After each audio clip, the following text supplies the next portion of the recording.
ఒరే రాంబాబు, రాంబాబు. ఏంట్రా? అది కాదురా, కంటికి దెబ్బ తగిలింది కదా, ఇదివరకు అట్లా అమ్మాయిలకి అమ్మా కన్ను కొట్టకన్ను అంటావా? నీ కోచ్ చేష్టలని శుభ్రంగా కంటిన్యూ చేయొచ్చు. అనవసరంగా కంగారు పడి చిక్కుపోమాక. అసలే బక్కపి నువ్వే, రెస్ట్ తీసుకో. అలాగే. రాంబాబు, రాంబాబు, ఏంటి హనుమంతు హఠాత్తుగా ఇలా వచ్చావు? నువ్వు నాతో బయలుదేరి మనూరు రావాలి. ఎందుకు? అదంతా నాకు తెలీదు. తాతయ్య నేను అర్జెంట్ గా తీసుకురామన్నాడు. తీసుకురాకపోతే తెలుసు కదా, చెంపులు తప్పేలాలు మాటలు వచ్చాయి. ఈశాంతి ఎవరు? యుద్ధంలో దెబ్బలు తిన్న సిపాయ్యా? సిపాయి కాదు, పాపాయి కాదు, అతను నా ఫ్రెండ్ సుధాకర్. అసలే వాడు దెబ్బతి నడుస్తుంటే వాడి మీద కూర్చుంటావేంటి? కట్లతో పడుకున్నవాడు మీకు కూర్చోవడం నాకేమైనా కాలక్షేపం ఉంటాయా? పొరపాటును కూర్చున్నాను. ఎలా కూర్చున్నావయ్యా బాబు? ఎలా కూర్చోవడం ఏమిటయా? ఇదిగో ఎలా కూర్చున్నా. హనుమంతు, ఇంకాసేపు నువ్వు ఇక్కడుంటే వేడి సెటిల్ అయిపోతా. ముందు పదా. రే సుధా, నీకేదైనా అవసరం అయితే పైన మన భద్రంగానే పిల్లలు, నేను వెంటనే వచ్చేస్తాను. భద్రం గారి సంగతి తర్వాత, ముందు నువ్వు మాత్రం భద్రం. హనుమంతు పద. అదిరా రాంబాబు విషయం. మీ తాతగారికి ఇంట్లో ఉన్న చెంబులన్నీ అయిపోయాయి. ఇక బిందెలు విసరడం మొదలు పెట్టారు.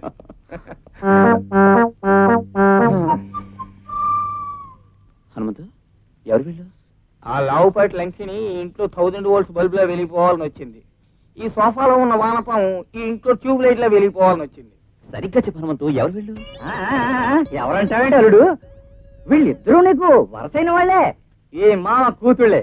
నువ్వు ఎవరిని చూసి ముచ్చట పడితే వాళ్ళ మెళ్ళ 3 ముళ్ళు వేసేయచ్చు.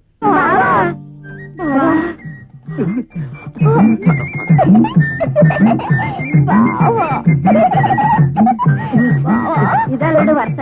నీ పేరెత్తగానే సిగ్గుతో గిలగిలగిలగిల ఆడిపోతుంది.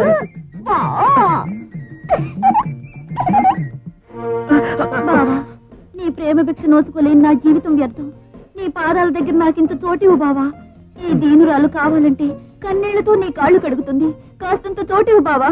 ఇదిగో చూడమ్మా, ఇంత పెద్ద హాల్ ఉండగా నీకు కాళ్ళ దగ్గరే చోటు కావాలా? కాళ్ళుట్టుకు లాగేవనుకో పడిపోగలడు.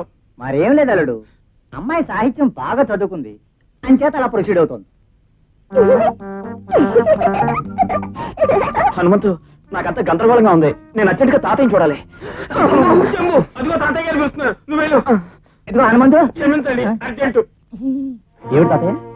వాళ్ళిద్దరిలో ఎవరినో ఒకరిని పెళ్లి చేసుకోవాలా? అవునరా, ఇలా ఎంతకాలమని ఒంటరిగా ఉంటావు? పిల్లలు దీపాల్లా ఉన్నారు. ఆ ఇద్దరిలో నీకు నచ్చిన దాన్ని చేసుకో. వాళ్ళు దీపాలు కారు, ఒకళ్ళు కొరివి, ఇంకొకళ్ళు కాగడా. పైగా ఫుట్బాల్ లో ఉన్న అమ్మాయికి ఏదో జబ్బునట్టుంది.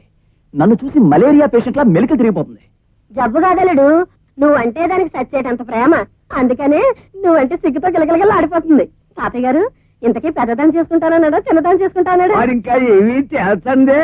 ఏ వేద అంబాబు, ఏ దీపాన్ని చేసుకుంటావు? దీపాలను చేసుకోవడం కాదు, ప్లగ్ లో వేలు పెట్టి ఆత్మహత్య చేసుకుంటాను. దీపాలట దీపాలు, కర్మ.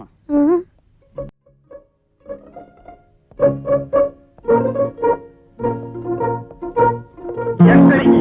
దొంగలా నక్కి నక్కి పారిపోతున్నావు. హనుమంతు, నేను ఊరెళ్ళిపోతున్నానా? నేను ఇక్కడే ఉంటే ఆ హిడింబి లాంటి గజలక్ష్మి, పిచ్చి డైలాగులు సూర్యలక్ష్మి